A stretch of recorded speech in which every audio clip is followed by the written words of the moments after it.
এইসকল আমি ইতিমধ্যে ত্ৰিকোণমিতিক অনুপাতসমূহৰ বিষয়ে আলোচনা কৰিলোঁ। তোমালোকে সেই অনুপাতসমূহৰ লগত ত্ৰিকোণমিতিক অনুপাতসমূহৰ লগত সমকোণী ত্ৰিভুজ এটাৰ বাহুবোৰৰ সম্পৰ্কটো মনত ৰাখিবা। আহাচোন আজি আমি অনুশীলনী 8.1ৰ কেইটামান প্ৰশ্নৰ সমাধান কৰিবলৈ যত্ন কৰোঁ। প্ৰশ্ন নম্বৰ 1টোত কি দিয়া আছে চোৱা।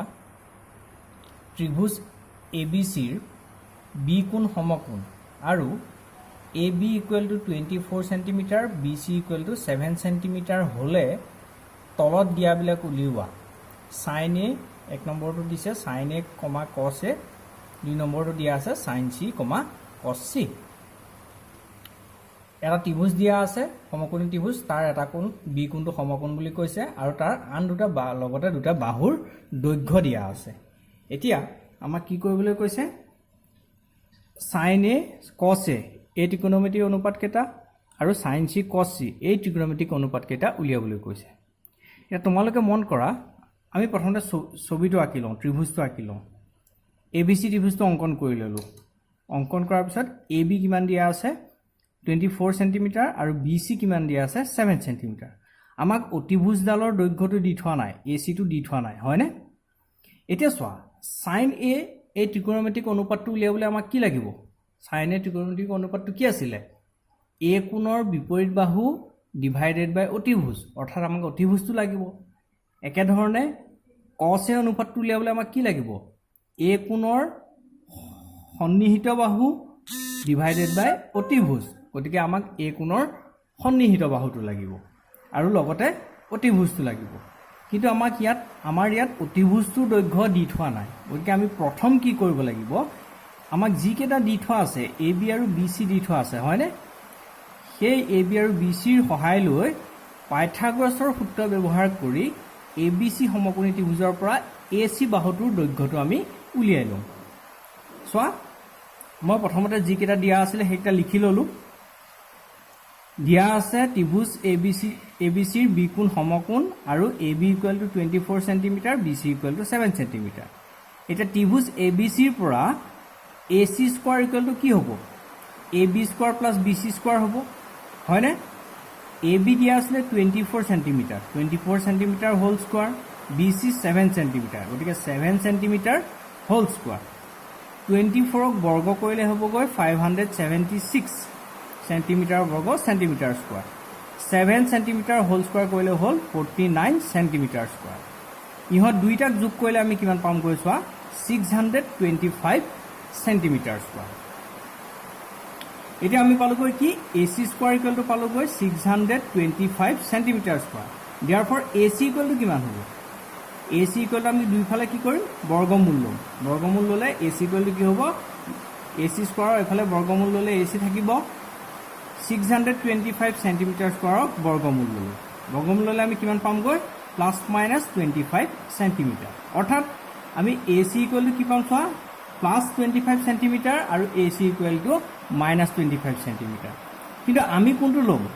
আমি ল'ম AC = +25 সেণ্টিমিটাৰ। কিয় ল'লোঁ? কাৰণ চোৱা, ACটো এটা বাহু, হয়নে? ত্ৰিভুজৰ এটা বাহু, বাহুৰ দিশটো আমি উলিয়াইছোঁ আৰু আমি জানো দিশটো কেতিয়াও ঋণাত্মক হ'ব নোৱাৰে, গতিকে আমি ইয়াৰ পৰা -25 সেণ্টিমিটাৰটোক বাদ দিছোঁ। গতিকে আমি এতিয়া এই ত্ৰিভুজটোৰ ABC ত্ৰিভুজৰ আটাইকেইটা বাহু পাই গ'লোঁ। আমাক AB দি থোৱা আছিলে, BC দি থোৱা আছিলে আৰু ACটো আমি পাইথাগোৰাছৰ সূত্ৰ ব্যৱহাৰ কৰি উলিয়াই ল'লোঁ। এতিয়া আহা, আমাক যিকেইটা উলিয়াবলৈ দিছে তালৈ। প্ৰথম উলিয়াবলৈ আমাক কি দিছিলে চোৱা, sin A কোণৰ মান উলিয়াবলৈ দিছিলে। এতিয়া আমি জানো sin A = কি হয়, A কোণৰ বিপৰীত বাহু ডিভাইডেড বাই অতিভুজ। এতিয়া ছবিটোত চোৱাচোন, A কোণটো এইটো, ইয়াৰ বিপৰীত বাহুটো কোনটো আছে, BC আছে আৰু অতিভুজ কি আছে, AC আছে। অৰ্থাৎ এইটো কি হ'বগৈ, BC ডিভাইডেড বাই AC হ'ব। এতিয়া BC আমাক দিয়া আছিলে কিমান, 7 সেণ্টিমিটাৰ আৰু AC আমি কিমান পাইছোঁ, 25 সেণ্টিমিটাৰ। এতিয়া এই চেণ্টিমিটাৰ কটাকটি যাব, কি থাকিবগৈ 7/25। অৰ্থাৎ আমি sin A = কিমান পালোগৈ, 7/25। ইয়াৰ পাছত আমাক উলিয়াবলৈ কি দিছিলে চোৱা, cos A ৰ মানটো উলিয়াবলৈ দিছিলে।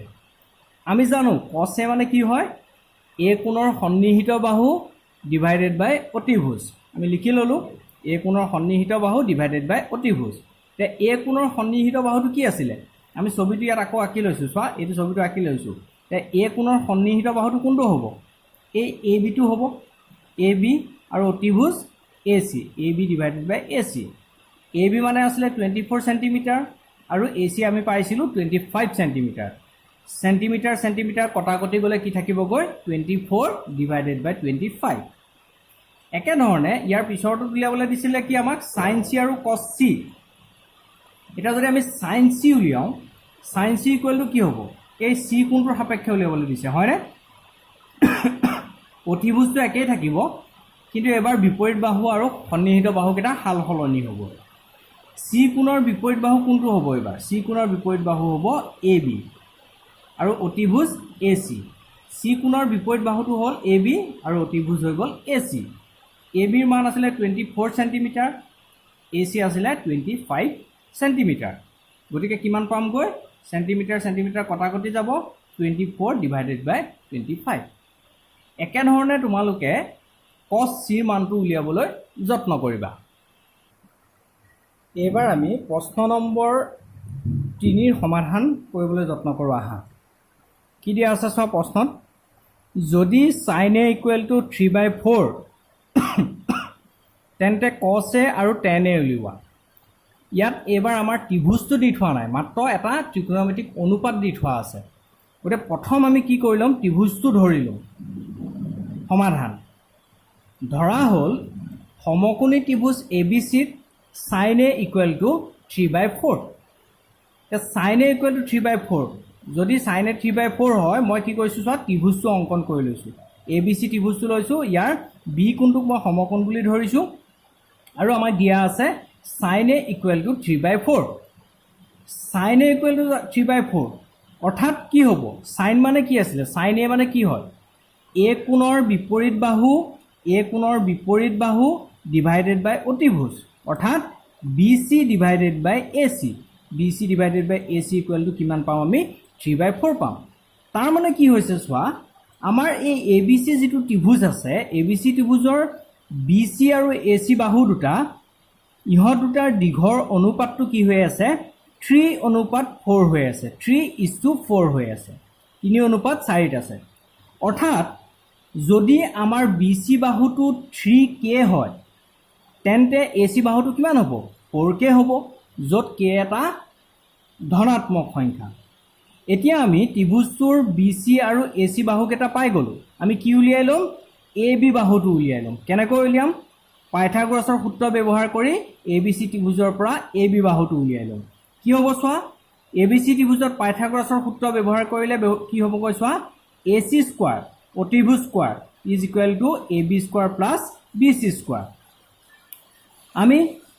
আমাক AB স্কোৱাৰ ABৰ ভ্যালুটো লাগে গতিকে আমি AB স্কোৱাৰটো ৰাখি থৈ কি কৰিলোঁ চোৱা AC square minus BC square কৰিলোঁ তে AC মানে পাইছোঁ আমি 4K হোল স্কোৱাৰ আৰু BC মানে পাইছোঁ 3K গতিকে 3K whole square 4K whole square মানে হ'ল 16K স্কোৱাৰ আৰু 3K হোল স্কোৱাৰ মানে হ'ল 9K স্কোৱাৰ তে 16K স্কোৱাৰৰ পৰা 9K স্কোৱাৰক বাদ দিলে থাকিবগৈ 7K square AB square equal to পালোগৈ আমি কিমান 7K square AB square equal to যদি 7K স্কোৱাৰ হয় AB ইকুৱেল টু কিমান হ'ব AB equal to √7K square সমান প্লাছ মাইনাছ 7টো পূৰ্ণবৰ্গ সংখ্যা নহয় গতিকে সেইটো √7 হৈ থাকিলে আৰু K স্কোৱাৰৰ বৰ্গমূল হ'ল K এতিয়া আমি AB ইকুৱেল টু কিমান ল'ম এটা পাইছোঁ প্লাছ √7K আৰু এটা পাইছোঁ মাইনাছ √7K আমি ঋণাত্মকটোক বাদ দিম আমি AB ইকুৱেল টু প্লাছ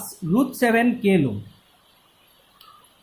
এতিয়া আমি আটাইকেইটা বাহু পাই গ'লোঁ চোৱা AB পালোঁ BC আৰু AC এইখিনি আমি পাই গ'লোঁ আমাক উলিয়াবলৈ দিছে কি cos A আৰু tan A মান উলিয়াবলৈ কৈছে এতিয়া cos A মানে কি হয় cos A মানে আছিলে কি A কোণৰ সন্নিহিত বাহু ডিভাইডেড বাই অতিভুজ এটা চিত্ৰত চোৱাচোন A কোণৰ সন্নিহিত বাহুটো কি আছে AB আৰু অতিভুজ আছে AC গতিকে cos A ইকুৱেল টু কিমান হ'বগৈ AB ডিভাইডেড বাই AC ABৰ মান পাইছোঁ √7K আৰু AC পাইছোঁ 4K K কটাকটি যাব কি থাকিবগৈ √7 ডিভাইডেড বাই 4 একেধৰণে tan a ইকুৱেল টু কি হয় a কোণৰ বিপৰীত বাহু ডিভাইডেড বাই a কোণৰ সন্নিহিত বাহু a কোণৰ বিপৰীত বাহু আছে BC ডিভাইডেড বাই a কোণৰ সন্নিহিত বাহু AB এতিয়া BC ইকুৱেল টু আছিলে 3k আৰু AB আছিলে √7k b is equal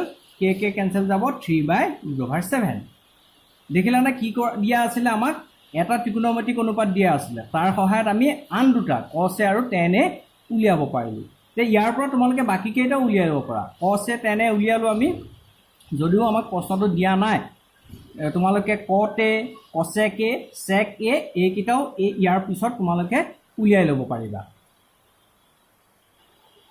একেধৰণে তোমালোকে প্ৰশ্ন নম্বৰ 4 আৰু 5 সমাধান কৰিবলৈ যত্ন কৰিবা